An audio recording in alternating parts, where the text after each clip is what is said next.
So for today's videos guys, so welcome to another vlog. So dito tayo ngayon sa elevator. So nagkakabit tayo ng emergency gearbox.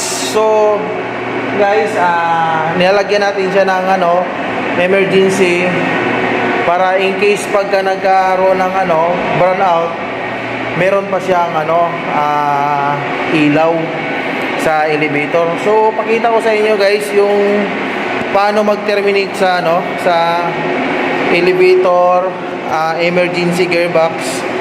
So tignan nyo guys, ito yung gearbox natin. Ito yung gearbox natin. Ayan.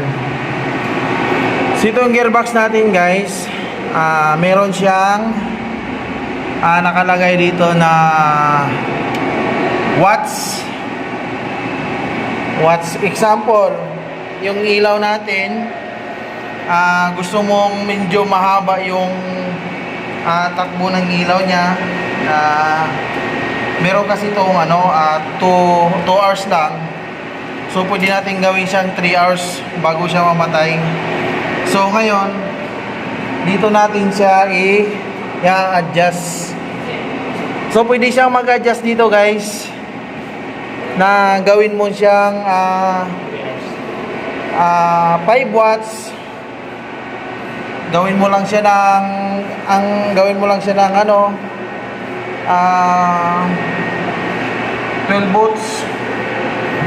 volts, 5 volts nakalagay dito. Ito.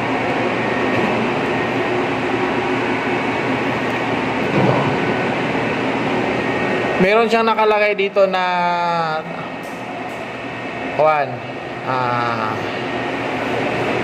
adjustment sa LED niya. Ito. So dito pwede mong ilipat yung termination sa iba.